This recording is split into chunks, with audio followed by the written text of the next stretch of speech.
Hello, এই কথা বলা যাবে?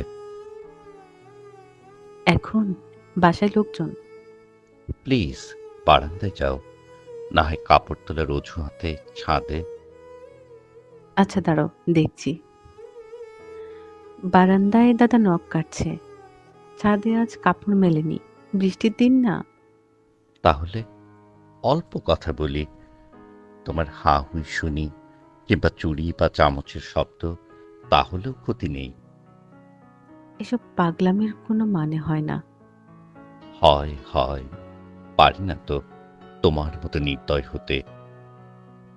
ঠিক আছে, তুমি ফোন দাও। আমি রত্না আপা বলে শুরু করি। কথায় কিন্তু কোনো মিল খুঁজে পাবে না।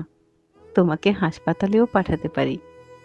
যা খুশি করুন রানী, তবু আপনার কণ্ঠের সুধা তো পান করি। আমি চা বানাচ্ছি।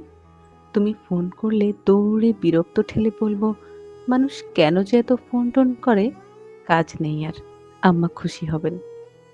আচ্ছা। হ্যালো, রত্না আপা, এটা আপনার নতুন নাম্বার? না, চা বানাচ্ছিলাম।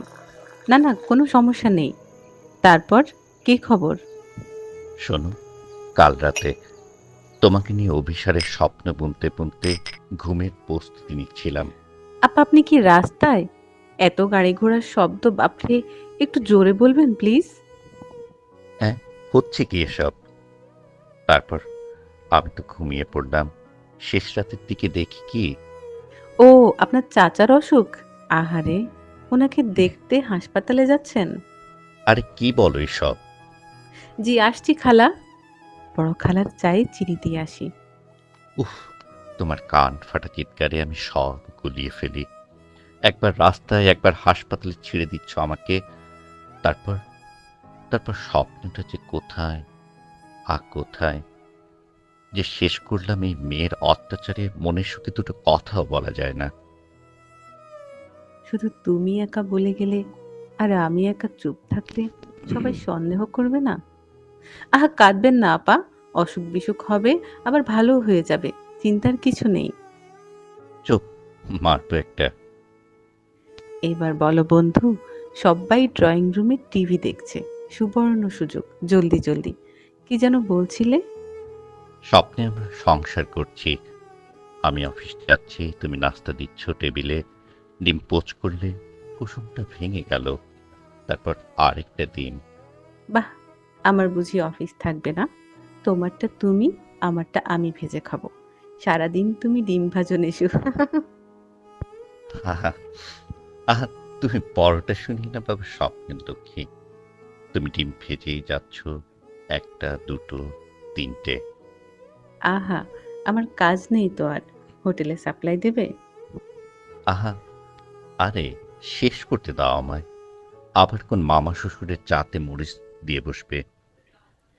শোনো, তোমার সময় কিন্তু ফুরিয়ে আসছে। কেউ আসলেই কিন্তু সালোয়ার কামিজ ওড়না দিয়ে মুখ ঢেকে তুমি আমার রত্না আপা। কি পাজি রে মেয়েটা! তারপর কি হলো? তুমি সোনালি আস্ত কুসুম সহ ডিমটা যেই আমার সামনে রাখলে, অমনি দাদার হুঙ্কার, সজল, ফজরের নামাজ পড়তে উঠবি নে? আরে বড় খালা, আপনার কাপটা তো আলাদা করে রেখেছিলাম। রত্না আপা, এবার রাখি তাহলে? দাঁড়াও, তুমি আর তোমার রত্নাপা কবির স্যারের ক্লাসে আসো, তবেই মজা টের পাবে। জি, কি বললেন? আপনার চাচার হার্টে রিং পরানো লাগছে না? ভালো খবর। আচ্ছা, আমি আসছি একটু পরেই। ভেবো না আমি তোমাকে রিং পড়াচ্ছি। এসব নাটক রোজ রোজ আর ভালো লাগে না। জি আপা, শুনতে পাচ্ছি না। হ্যালো? দাঁড়ান, বারান্দায় যাই। সত্যি বেরোচ্ছ? সত্যি বলছো? প্লিজ, হাত মোজা পা মোজা সব পরে এসো। তবু তবু এসো তো। তোমার আকুতির কাছে গলে গলে মোম হব কতবার। একদিন এসবের জন্য হাহাকার করবে। তারপরেও তুমি জ্বালাও অনেক। একদিন জ্বালাতেও মনে থাকবে না।